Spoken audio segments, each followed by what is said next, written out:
ಬುರ್ಖಾ ಧರಿಸಿದ್ರೆ ಸತ್ ಮೇಲೆ ಶವಕ್ಕೆ ಏನೂ ಆಗಲ್ವಂತೆ. ತುಂಡುಡಿಗೆ ತೊಟ್ರೆ ನರಕಕ್ಕೆ ಹೋಗ್ತಾರಂತೆ. ವೈರಲ್ ಆಗಿದೆ 4ನೇ ಕ್ಲಾಸ್ ವಿದ್ಯಾರ್ಥಿನಿಯ ಹೇಳಿಕೆ. ಬುರ್ಖಾ ಧರಿಸಿದ್ರೆ ಸತ್ ಮೇಲೆ ಶವಕ್ಕೇನೂ ಆಗಲ್ಲ, ತುಂಡುಡಿಗೆ ತೊಟ್ರೆ ನರಕಕ್ಕೆ ಹೋಗ್ತಾರೆ ಅನ್ನುವಂತಹ ಒಂದು ಹೇಳಿಕೆಯನ್ನ 4ನೇ ಕ್ಲಾಸ್ ವಿದ್ಯಾರ್ಥಿನಿ ನೀಡಿರೋದು. ಮೈ ಮುಚ್ಚಿಕೊಂಡ ಮಹಿಳೆ ಮಹನೀಯರಾಗ್ತಾರಂತೆ. ಬುರ್ಖಾ ಧರಿಸಿದ್ರೆ ಉನ್ನತ ಸ್ಥಾನವನ್ನ ಅಲಂಕರಿಸಬಹುದು. ಶಾಲೆಯಲ್ಲಿ ನಡೆದಂತಹ ಕಾರ್ಯಕ್ರಮದಲ್ಲಿ ಬಾಲಕಿ ಕೊಟ್ಟಂತಹ ಹೇಳಿಕೆ ಇದು. ಅಕ್ಷರ ಕಲಿಯುವಂತಹ ಮಗುವಿನ ತಲೆಗೆ ಧರ್ಮವನ್ನ ತುಂಬಿದ್ಯಾರು? ಸರ್ಕಾರಿ ಶಾಲೆಯ ಕಾರ್ಯಕ್ರಮದಲ್ಲಿ ಏನು ಇಂತಹ ಭಾಷಣ? ಚಾಮರಾಜನಗರದ್ದು ಅಂತ ಜಾಲತಾಣಗಳಲ್ಲಿ ವೈರಲ್ ಆಗ್ತಾ ಇದೆ. ಆಕೆ ಕೊಟ್ಟಂತಹ ಹೇಳಿಕೆ ಇದೀಗ ದೊಡ್ಡ ಮಟ್ಟದಲ್ಲಿ ಚರ್ಚೆಗೆ ಗ್ರಾಸವಾಗಿದೆ. ಜೊತೆಗೆ ಸಣ್ಣ ಮಕ್ಕಳಿಗೆ ಈ ರೀತಿಯಾಗಿ ಧರ್ಮದವನ್ನ ತುಂಬುವವರು ಯಾರು? ಅದು ಶಾಲೆಯಲ್ಲಿ ಈ ರೀತಿಯಾದಂತಹ ಹೇಳಿಕೆ ಕೊಡೋದಕ್ಕೆ, ಭಾಷಣ ಮಾಡೋದಕ್ಕೆ ಆಸ್ಪದ ಕೊಟ್ಟವರು ಯಾರು ಅನ್ನುವ ಪ್ರಶ್ನೆ.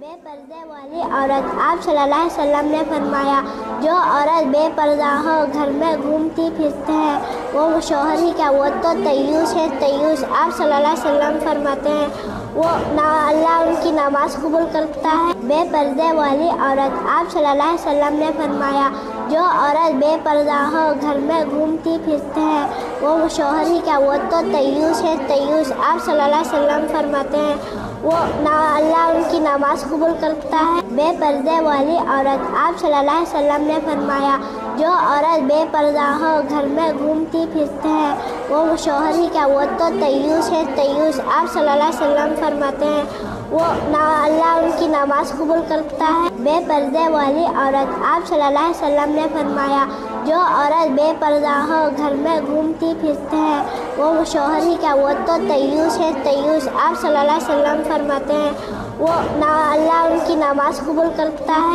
बेपर्दे वाली औरत आप सल्लल्लाहु अलैहि ಸೊ ಈಗಾಗಲೇ ಬಾಲಕಿಯ ಮಾತುಗಳನ್ನು ನೀವು ಗಮನಿಸ್ತಾ ಇದ್ದೀರಲ್ಲ. ಆಕೆ ಹೇಳುವಂತಹ ಹೇಳಿಕೆಗಳು ಏನಾಗುತ್ತೆ, ಯಾವ ರೀತಿಯಾಗಿ ಇರಬೇಕು, ಬಟ್ಟೆಯ ವಿಚಾರ, ಧರ್ಮದ ವಿಚಾರ ಎಲ್ಲವನ್ನ ಕೂಡ ಆಕೆಯ ತಲೆಗೆ ಈಗಾಗಲೇ ತುಂಬಲಾಗಿದೆ.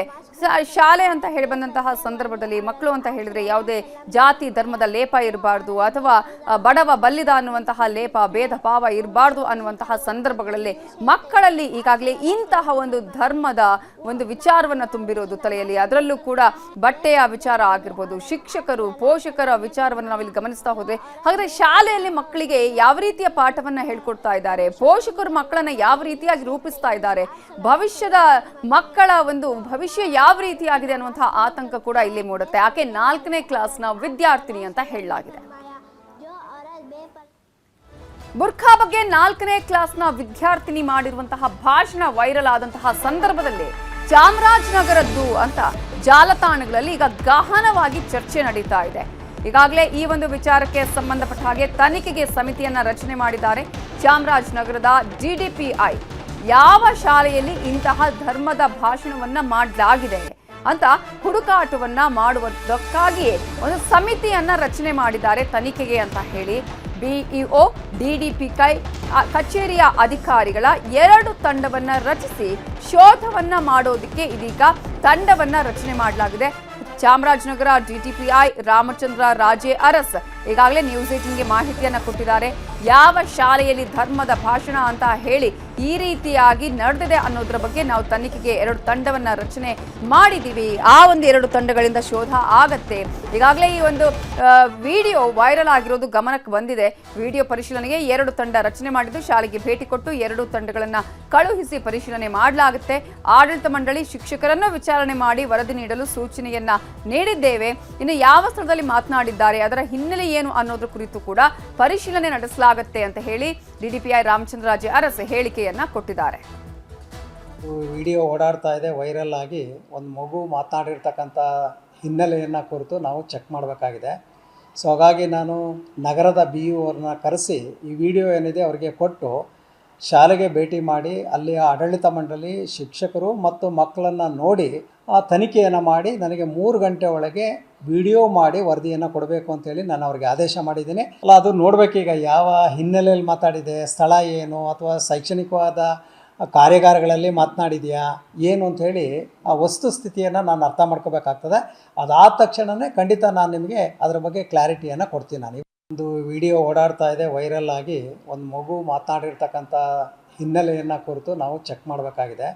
ಸೊ ಹಾಗಾಗಿ ನಾನು ನಗರದ ಬಿ ಯು ಅವ್ರನ್ನ ಕರೆಸಿ ಈ ವಿಡಿಯೋ ಏನಿದೆ ಅವರಿಗೆ ಕೊಟ್ಟು ಶಾಲೆಗೆ ಭೇಟಿ ಮಾಡಿ ಅಲ್ಲಿಯ ಆಡಳಿತ ಮಂಡಳಿ, ಶಿಕ್ಷಕರು ಮತ್ತು ಮಕ್ಕಳನ್ನು ನೋಡಿ ಆ ತನಿಖೆಯನ್ನು ಮಾಡಿ ನನಗೆ 3 ಗಂಟೆ ಒಳಗೆ ವಿಡಿಯೋ ಮಾಡಿ ವರದಿಯನ್ನು ಕೊಡಬೇಕು ಅಂತೇಳಿ ನಾನು ಅವ್ರಿಗೆ ಆದೇಶ ಮಾಡಿದ್ದೀನಿ. ಅಲ್ಲ, ಅದು ನೋಡಬೇಕೀಗ ಯಾವ ಹಿನ್ನೆಲೆಯಲ್ಲಿ ಮಾತಾಡಿದೆ, ಸ್ಥಳ ಏನು, ಅಥವಾ ಶೈಕ್ಷಣಿಕವಾದ ಕಾರ್ಯಾಗಾರಗಳಲ್ಲಿ ಮಾತನಾಡಿದೆಯಾ ಏನು ಅಂಥೇಳಿ ಆ ವಸ್ತುಸ್ಥಿತಿಯನ್ನು ನಾನು ಅರ್ಥ ಮಾಡ್ಕೋಬೇಕಾಗ್ತದೆ. ಅದಾದ ತಕ್ಷಣವೇ ಖಂಡಿತ ನಾನು ನಿಮಗೆ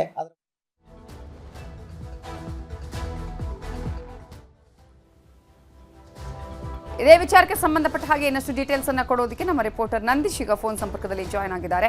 ನಂದೀಶ್, ಇದು ಯಾವ ಶಾಲೆಯಲ್ಲಿ ಆಗಿರೋದು ಅಥವಾ ಯಾವಾಗ ವೈರಲ್ ಆಗಿರುವಂತಹ ವಿಡಿಯೋ, ಇದು ಯಾವ ಸಂದರ್ಭದ್ದು? ಈಗ 2 ತಂಡ ರಚನೆ ಮಾಡಿದಾರಲ್ಲ, ಏನಾದರೂ ಮಾಹಿತಿ ಸಿಗ್ತಾ ಇದೆಯಾ? ತಂಡಗಳು ಹೋಗಿವೆ ಶಾಲೆಗಳಿಗೆ? ನವಿತಾ ಜನ್ ಈಗ ತಾನೇ ಒಂದು 2 ತಂಡಗಳನ್ನು ರಚನೆ ಮಾಡಿ ಒಂದು ಆದೇಶ ಹೊರಡಿಸಿದ್ದಾರೆ ಚಾಮರಾಜನಗರ ಡಿಡಿಪಿ. ಚಾಮರಾಜನಗರದಲ್ಲಿರ್ತಕ್ಕಂತಹ ಉದಾ ಪಬ್ಲಿಕ್ ಶಾಲೆ ಅಂತ ಹೇಳಿ ಆ ಶಾಲೆಯಲ್ಲಿ ನಡೆದಿರೋದು ಈ ಒಂದು ವಿಡಿಯೋ ಪ್ರಕರಣ ಅಂತ ಗೊತ್ತಾಗಿದೆ. ಆ ಒಂದು ಕಳೆದ 4 ತಿಂಗಳಂದ್ರೆ ನವೆಂಬರ್ನಲ್ಲಿ ಅಲ್ಲಿ ಒಂದು ಸೈನ್ಸ್ ಎಕ್ಸಿಬಿಷನ್ ನಡೆದಿತ್ತು. ಆ ಸೈನ್ಸ್ ಎಕ್ಸಿಬಿಷನ್ ಅಲ್ಲಿ ಒಂದು 4ನೇ ತರಗತಿ ವಿದ್ಯಾರ್ಥಿನಿ ಬುರ್ಕಾ ತೊಟ್ಟರೆ ಹೇಗಾಗುತ್ತೆ, ಬುರ್ಕಾ ತೊಡೆದ್ರೆ ಹೇಗಾಗುತ್ತೆ ಅನ್ನೋದನ್ನ ಪ್ರಾತ್ಯಕ್ಷಿಕೆಯನ್ನು ನೀಡಿದಾಳೆ. ಬುರ್ಕಾ ತೊಟ್ಟರೆ ಸ್ವರ್ಗ ಸಿಗುತ್ತೆ, ಮತ್ತೆ ತುಂಡುಡಿಗೆ ತೊಟ್ಟರೆ ನರಕ ಸಿಗುತ್ತೆ, ಮತ್ತೆ ಹಾವು ಚೋಳ ಕರ್ತವೆ ಅಂತ ಹೇಳಿ ಅವಳು ಭಾಷಣ ಮಾಡಿದಾಳೆ. 2 ಗೊಂಬೆಗಳನ್ನ ಇಟ್ಕೊಂಡು ಗೊಂಬೆಗಳನ್ನ ತಯಾರು ಮಾಡಿ ಒಂದು ಗುರ್ಪಾ ಧರಿಸಿರೋ ಒಂದು ಗೊಂಬೆ ಮತ್ತೆ ಬುರ್ಕಾ ಧರಿಸ್ತಿರೋ ಒಂದು ಗೊಂಬೆ ಇಟ್ಕೊಂಡು ಆತರ ಒಂದು ಹೇಳಿಕೆಯನ್ನು ಕೊಟ್ಟಿದ್ದಾರೆ. ಅದು ಸಾಕಷ್ಟು ವೈರಲ್ ಆಗಿ ಸಿಎಂ ಸಿದ್ದರಾಮಯ್ಯ ಅವರು ಸಹ ಟ್ವೀಟಿಗರು ಅದನ್ನ ಟ್ವೀಟ್ ಮಾಡಿದ್ದಾರೆ, ದೂರು ಕೊಟ್ಟಿದ್ದಾರೆ. ಈ ಹಿನ್ನೆಲೆಯಲ್ಲಿ ಚಾಮರಾಜನಗರ ಡಿಡಿಪಿ ಈಗ ಅಲರ್ಟ್ ಆಗಿದ್ದು 2 ತಂಡಗಳನ್ನ ರಚನೆ ಮಾಡಿ ತನಿಖೆಗೆ ಆದೇಶ ಮಾಡಿದರೆ ಬಿಒ ಮತ್ತು ಅದೇ ಡಿಡಿಪಿ ಕಚೇರಿ ಅಧಿಕಾರಿಗಳ ತಂಡ. ಅದು ಚಾಮರಾಜನಗರದ ಹುದಾ ಪಬ್ಲಿಕ್ ಶಾಲೆ ಅಂತ ಗೊತ್ತಾಗ್ತದೆ. ಈಗ ಅಲ್ಲಿಗೆ ಶಾಲೆಗೆ ಅಧಿಕಾರಿಗಳ ತಂಡ ಭೇಟಿ ನೀಡಿ ಪರಿಶೀಲನೆ ಮಾಡ್ತಾ ಇದ್ದು ಅದು ಹೇಳಿಕೆ ನೀಡಿರೋದು ನಿಜನಾ, ಯಾವ ಹುಡುಗಿ ಅದು ಯಾವ ರೀತಿ ಯಾವಾಗ ಈ ಒಂದು ಇದನ್ನ ಎಕ್ಸಿಬಿಷನ್ ಏರ್ಪಡಿಸಲಾಗಿತ್ತು, ಯಾಕಾಗಿ ಈ ತರ ಒಂದು ಧರ್ಮದ ವಿಚಾರವಾಗಿ ಅದನ್ನ ವೈರಲ್ ಮಾಡಲಾಗಿತ್ತು ಅನ್ನೋದ್ರ ಬಗ್ಗೆ ಒಂದು ತನಿಖೆ ಮಾಡಿ ಪರಿಶೀಲನೆ ಮಾಡೋದಕ್ಕೆ ವರದಿ ಒಂದು ತಂಡ ಅಲ್ಲಿಗೆ ಹೋಗಿದೆ. ನವಿತಾ ಜೈನ್.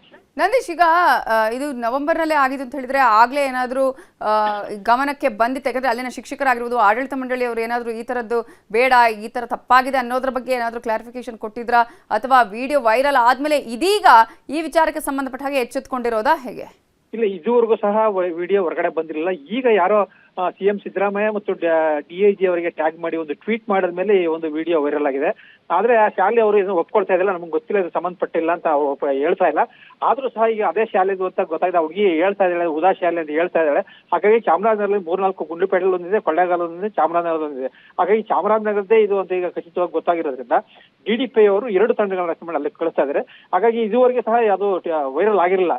ಇವತ್ತು ಯಾರೋ ನೆಟ್ಟಿಗರು ಇವರು ಸಿಎಂಗೆ ಒಂದು ಟ್ವೀಟ್ ಮಾಡಿ ದೂರು ಕೊಟ್ಟ ಮೇಲೆ ಈ ಒಂದು ಪ್ರಕರಣ ಬೆಳಕು ಬಂದಿದೆ. ಇದುವರೆಗೂ ಸಹ ಈ ಒಂದು ವಿಡಿಯೋ ಆಗಲಿ ಅಥವಾ ಬೇರೆ ಹೇಳಿಕೆ ಆಗಲಿ ಯಾವುದೂ ಸಹ ಗೊತ್ತಿಲ್ಲ. ಇದು ಹೊರಗಡೆ ಬಂದಿದ್ದು ಇವತ್ತು ಟ್ವೀಟ್ ಮಾಡಿ ಇದಾದ್ಮೇಲೆ ವೈರಲ್ ಆಗಿದೆ. ಆ ವೈರಲ್ ಪ್ರಕರಣದ ಹಿನ್ನೆಲೆಯಲ್ಲಿ ಇವತ್ತು ಒಂದು ತನಿಖೆಗೆ ಡಿಡಿಪಿ ಮುಂದಾಗಿದ್ದಾರೆ. ನವಿತಾ ಜೈನ್. Thank you Nandish ಡೀಟೇಲ್ಸ್ಗೆ.